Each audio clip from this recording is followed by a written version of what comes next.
Hello everyone, स्वागत है आप सभी का डिजलर की इंफॉर्मेटिव वीडियो क्लासेस में।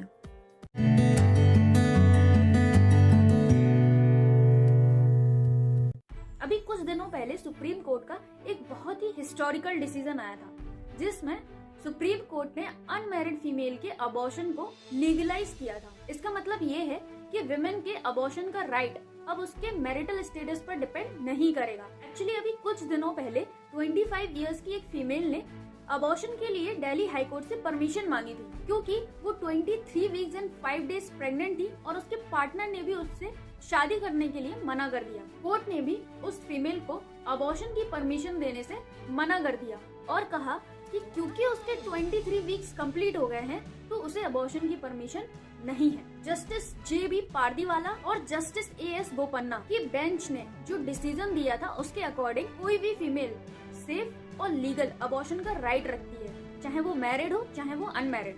सुप्रीम कोर्ट ने medical termination of pregnancy act में लिव इन में रहने वाली फीमेल्स को शामिल न करने को अनकॉन्स्टिट्यूशनल बताया है। सुप्रीम कोर्ट ने medical termination of pregnancy act को डिस्क्राइब करते हुए कहा कि किसी भी फीमेल का मैरिटल स्टेटस उसके अबॉर्शन के राइट को खत्म नहीं कर सकता। कोई भी फीमेल, चाहे वो मैरिड हो या अनमैरिड, एमटीपी एक्ट के अंडर उसे 24 वीक्स तक अबॉर्शन कराने का राइट है। एमटीपी एक्ट के अंडर मैरिड वुमेन की स्पेशल ग्रेड जैसे रेप, हैंडीकैप, माइनर या फिर अदर सेंसिटिव वुमेन के लिए अबॉर्शन की हायर लिमिट 24 वीक्स थी, जबकि अनमैरिड वुमेन के लिए ये लिमिट 20 वीक्स थी। सुप्रीम कोर्ट ने अपने ऑर्डर से इसी डिवीजन को खत्म कर दिया है। हियरिंग के टाइम पर भी सुप्रीम कोर्ट ने ये पूछा था कि जब लॉ में एक्सेप्शंस की जगह है तो अनमैरिड वुमेन्स को 24 वीक्स का अबॉर्शन कराने की परमिशन क्यों नहीं दी जा सकती। कोर्ट ने 2021 में एमटीपी एक्ट में हुए अमेंडमेंट को एक्सप्लेन करते हुए कहा, जब पार्लियामेंट ने हस्बैंड वर्ड को हटाकर पार्टनर वर्ड का यूज किया तो इससे ये दिखता है कि पार्लियामेंट भी अनमैरिड वुमेन को 24 वीक्स के अबॉर्शन के दायरे में लाना चाहती है। 1971 का medical termination of pregnancy act केवल प्रेग्नेंट वुमेन को 20 वीक्स तक अबॉर्शन कराने की परमिशन देता था। 2021 में हुए चेंजेस के बाद कुछ स्पेशल सर्कमस्टेंसेस में इस ड्यूरेशन को बढ़ाकर 24 वीक्स कर दिया गया। हालांकि ये अबॉर्शन बिना डॉक्टर की एडवाइस के नहीं किए जा सकते। इसके लिए 3 स्टेजेस बनाई गई थी। First, pregnancy between 0 to 20 weeks. अगर कोई भी प्रेग्नेंट वुमेन अबॉर्शन कराना चाहती है तो वो एक रजिस्टर्ड डॉक्टर की एडवाइस से ऐसा कर सकती है, चाहे वो मैरिड हो या फिर unmarried. Second, pregnancy between 20 to 24 weeks. अगर प्रेग्नेंट वुमेन की लाइफ को खतरा हो या फिर उसको फिजिकली या मेंटली गहरी चोट लगने का डर हो या फिर जन्म लेने वाले बच्चे को किसी डिसएबिलिटी का डर हो, तब वो फीमेल 2 डॉक्टर्स की एडवाइस पर अबॉर्शन करा सकती है।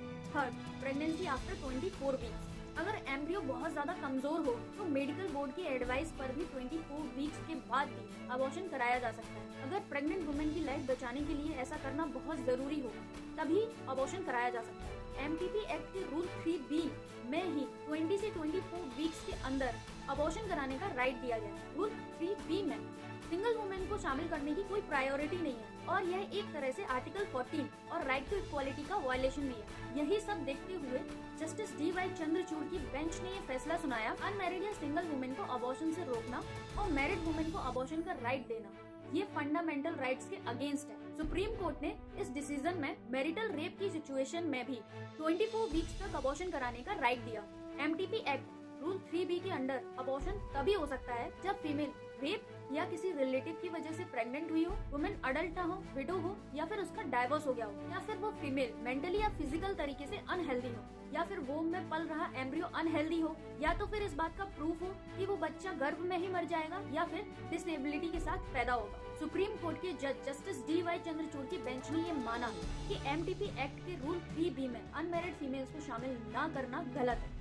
यहाँ तक कि 1971 के एमटीपी एक्ट में तो सिर्फ मैरिड वुमेन की बात की गई थी। कोर्ट ने अब रूल्स का दायरा बढ़ाते हुए अनमैरिड वुमेन्स को भी इसमें शामिल कर लिया है। लेकिन आज भी ये सारे टॉपिक्स टैबू बने हुए हैं जिन पर कोई बात भी नहीं करना चाहता है। सुप्रीम कोर्ट के इस डिसीजन की वजह से कितने सारे इलीगल अबॉर्शन होना बंद हो जाएंगे और इससे इलीगल अबॉर्शन के टाइम पर होने वाली डेथ्स को भी रोका जा सकता है और अनमैरिड वुमेन और फीमेल्स को सही तरीके से गाइडेंस भी मिल सकता है।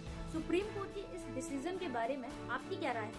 आप अपने व्यूज कमेंट सेक्शन में लिखकर बता सकते हैं। और अगर आपको वीडियो पसंद आया हो तो please do like, share and subscribe डिजिलर। Thank you.